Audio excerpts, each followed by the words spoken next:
प्यारे बच्चों, कैसे हैं आप। मैं आपका मैथ्स टीचर पंकज। बच्चों, आपके सामने 12 तारीख की वर्कशीट 10th क्लास के लिए दी हुई है, जिसका टॉपिक है त्रिभुज।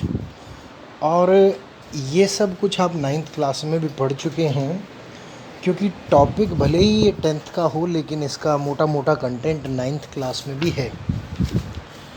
अभी हम ये सब AZ रिकॉर्डर पर रिकॉर्ड करके आपके लिए भेजेंगे, और हर एक बच्चे ने इसको अच्छे से देखना और पढ़ना और सुनना है।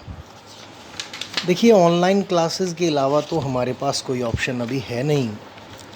सबसे पहला जो टॉपिक इसमें दिया हुआ वो है सर्वांग समता। क्या होती है सर्वांग समता? सर्वांग समता दो शब्दों से बना है, जिसका अर्थ है, इसको हम हटा दें, सर्व, ये एक बार डिस्कार्ड कर देते हैं।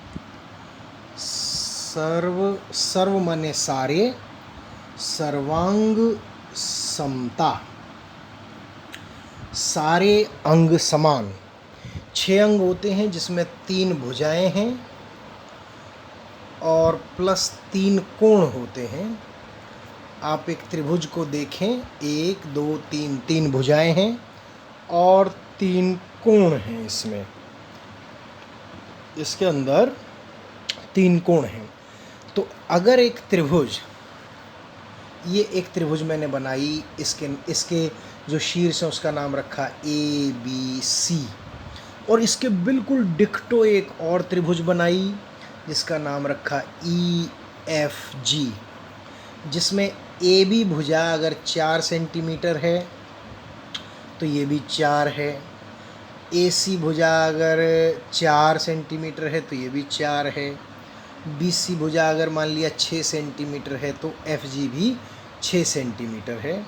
ये कोण भी मान लिया 70 डिग्री है तो ये भी 70, ये 50 तो ये भी 50, और ये 60 तो ये भी 60। ऐसे करके अगर मैं इस त्रिभुज को इसके ऊपर उठा के रखूं तो ये इसको पूरा पूरा दबा लेगी। तो मैथमेटिक्स कहता है, क्या 6 की 6 चीज़ें बराबर हों तभी हम कह पाएंगे कि त्रिभुजें सर्वांगसम हैं? तो इसका जवाब कुछ हद तक ना है, क्योंकि अगर कोई 3 चीज़ें भी आप चेक कर लें, समझ लेना, कोई 3 चीज़ें आप चेक कर लें तो भी आप कह पाएंगे कि बाकी 3 चीज़ें तो होंगी ही सर्वांगसम। तो तब हम उन त्रिभुजों को सर्वांगसम कहने लगेंगे। जैसे देखिएगा, अगर किसी त्रिभुज LMN, अगर एक दूसरी त्रिभुज PQR, इनमें सिर्फ भुजाएं बराबर हैं, ये 2 डंडे से दूसरी भुजा और 3 डंडे से तीसरी भुजा, अगर तीनों भुजाएं बराबर हैं तो कोण नापने की ज़रूरत नहीं है। हम कह देंगे 6 की 6 अंग बराबर होंगे, यानी त्रिभुजें सर्वांगसम हो जाएंगी। ऐसी सर्वांग समता को SSS, साइड साइड साइड, यानी भुजा भुजा भुजा, भू शब्द मैंने भुजा के लिए लिखा है, तो यह सर्वांग समता है। ऐसे ही आप देखें SAS, अगर एक त्रिभुज की, 2 त्रिभुजों की आपस में, ये थोड़ा सा और बड़ा बनाओ इसको, थोड़ा सा, ये हमने इसको ऐसे बड़ा बना लिया थोड़ा सा, और ये त्रिभुज है और एक त्रिभुज हमारी तरफ से ये हमने बना लिया ये। अब ये सर्वांगसम लग रही हैं। अगर एक साइड इसकी, एक साइड इसकी, ये वाली, ये बीच का एंगल कोण, इसके कोण के, और एक साइड इसकी, एक साइड इसकी, अगर एक साइड ये इसको दबा ले, ये कोण इसको बराबर कर दे, और दूसरी साइड ये भी बराबर हो जाए, तो हम कहेंगे SS सर्वांग समता द्वारा त्रिभुजें सर्वांगसम हैं। फिर जो सर्वांग समता हमारे सामने आती है वो है ASA, एंगल साइड एंगल। अगर एक त्रिभुज में दूसरी त्रिभुज के बराबर ही 2 तो कोण बराबर हों, यानी अगर ये 50 है तो ये भी 50 हो जाए, अगर ये 40 है तो ये भी 40 डिग्री हो जाए, और बीच की भुजा अगर ये 6 सेंटीमीटर है तो ये भी 6 सेंटीमीटर हो जाए। अगर ऐसा हो जाए तो हम कहेंगे बाकी 3 चीज़ें क्या क्या बच गई, ये भुजा बच गई, ये भुजा बच गई, और ये कोण बच गया। ये अपने आप बराबर हो जाएंगी, चेक करने की ज़रूरत नहीं है। तो हम कहेंगे यह त्रिभुज दूसरी त्रिभुज के सर्वांग सम है। और ये सर्वांग समता का निशान देखिए, बराबर का निशान लगा के और एक लहरदार लाइन काट देते हैं ऊपर। ये मैं फिर से एक बार निशान बना रहा हूँ, ये बराबर और ये निशान, ये सर्वांग समता का निशान है।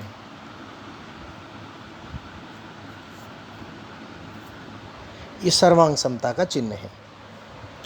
चौथा टाइप है वो सिर्फ समकोण त्रिभुजों में लगता है।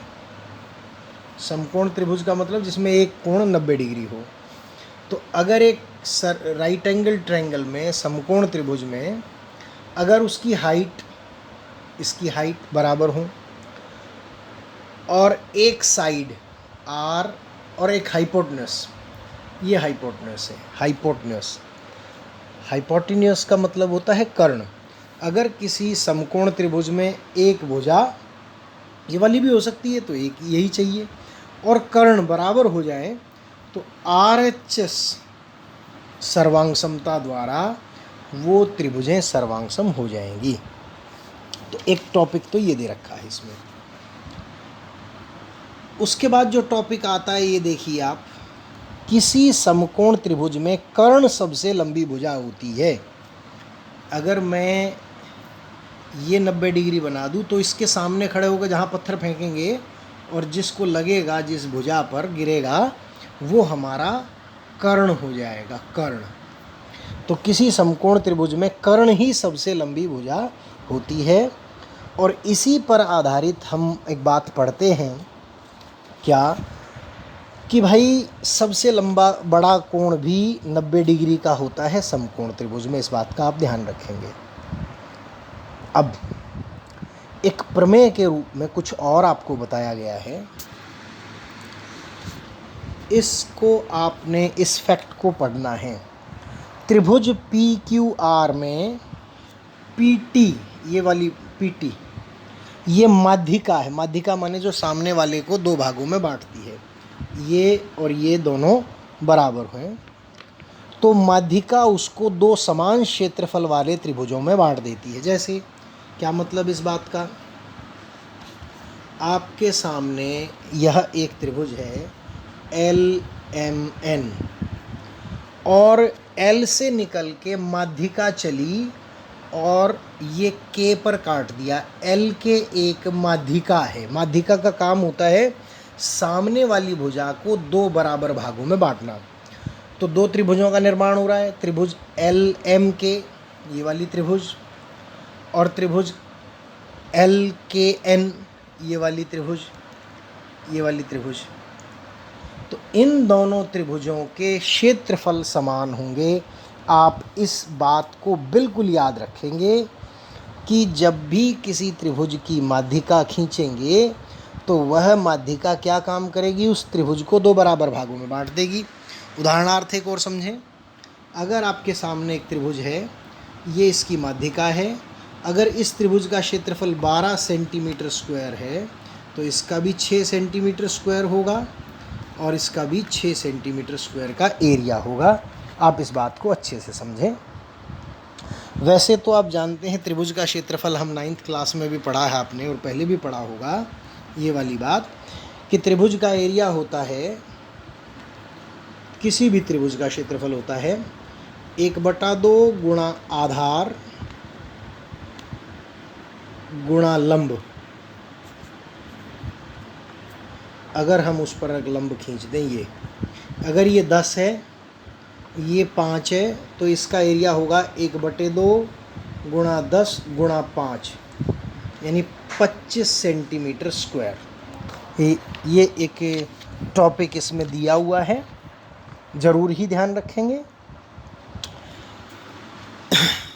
एक और टॉपिक पर आपका ध्यान खींचेंगे इसमें, कि समान भुजाओं के सम्मुख कोण समान होते हैं और समान कोणों के सामने की भुजाएं भी बराबर होती हैं। कैसे, जरा देखिएगा। अगर इस भुजा की लंबाई 6 सेंटीमीटर है और ये भी 6 सेंटीमीटर है, तो इसके सामने वाला कोण ये और इसके सामने वाला कोण ये दोनों कोण भी आपस में बराबर होंगे। और इसका उल्टा भी ठीक है कि अगर दो कोण बराबर हों तो उनके आमने सामने की भुजाओं की लंबाई भी बराबर होती है। तो ये टॉपिक इन्होंने दिया हुआ था और एक मध्य बिंदु प्रमेय जिसका जिक्र इसने किया है, ये वाला, इसे आप ज़रूर पढ़ें। मध्य बिंदु प्रमेय क्या कहती है, ज़रा ध्यान से सुनेंगे। इसकी वर्डिंग पर आप जरूर देखेंगे ध्यान से। मध्य माने बीच में, बिंदु मध्य के क्या कहती है मध्य बिंदु? किसी त्रिभुज की दो भुजाएं हैं, मान लिया ये भुजा है और ये भुजा है, इनके मध्य बिंदु, ये रे मध्य बिंदु को मिलाने वाला रेखाखंड, ये जो हमने मिलाया है, जैसे ए बी सी, और इसका मध्य बिंदु है ई और इसका मध्य बिंदु है एफ। तो ए बी और ए सी के जो मध्य बिंदु हैं ई एफ, उनको मिलाने वाला रेखाखंड ई एफ हमेशा समांतर होगा बी सी के, तीसरी भुजा के समांतर होता है बी सी के। तो बी सी के समांतर होगा और ई एफ आधी होगी बी सी से। ये ध्यान रखें आप, ई एफ जो है वो बराबर होगी आधा बी सी। अगर बी सी की लंबाई 12 है सेंटीमीटर तो ई एफ की लंबाई 6 सेंटीमीटर होगी। ज़रूर ही याद रखें इस बात को, ज़रूर ही, ये बहुत इम्पोर्टेंट टॉपिक है। इस तरह से अब आप आ जाते हैं स्वयं प्रयास कीजिए पर। क्या कहता है पहला ही प्रश्न, ये आप ध्यान करें, ये पहला प्रश्न है। सर्वांगसम आकृतियों में समान खालिस्तान और समान खालिस्तान की होती है। सर्वांगसम आकृतियाँ समान आकार और माप की होती हैं। आकार भी सेम होता है और उनकी पैमाइश भी सेम होती है। पेपर में आएगा ज़रूर इस तरह की बातें। क्या क्या चीज़ें सेम होती हैं? आकार भी सेम होता है और उनकी माप, भुजाओं की, कोणों की, ये सब माप बराबर होती हैं। अब समकोण त्रिभुज में एक क्वेश्चन दे रखा है, सेकंड क्वेश्चन, उसको हम थोड़ा देखेंगे। एक समकोण त्रिभुज दे रखी है पी क्यू आर।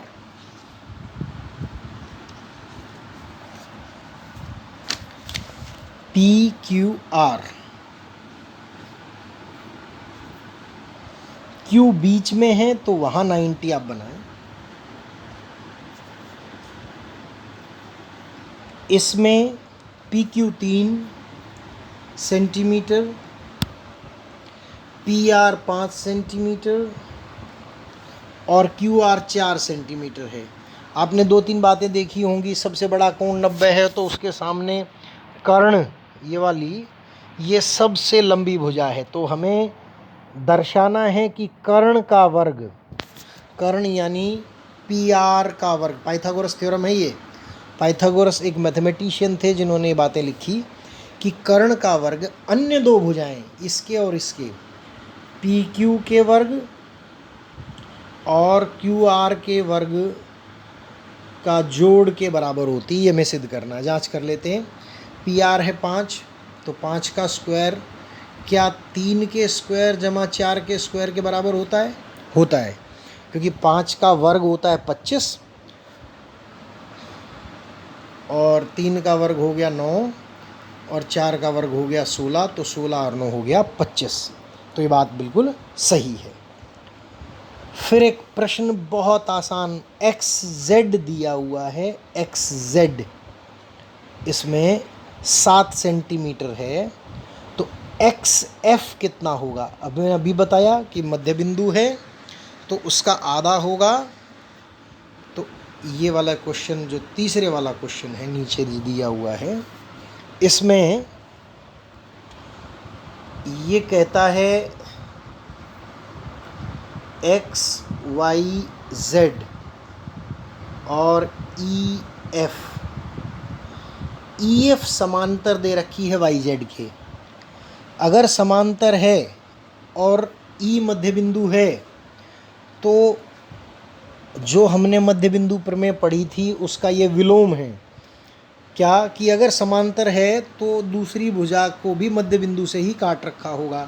अगर ये 7 है तो एक्स एफ हो जाएगा 7/2, 7 का आधा, ये भी 7 का आधा।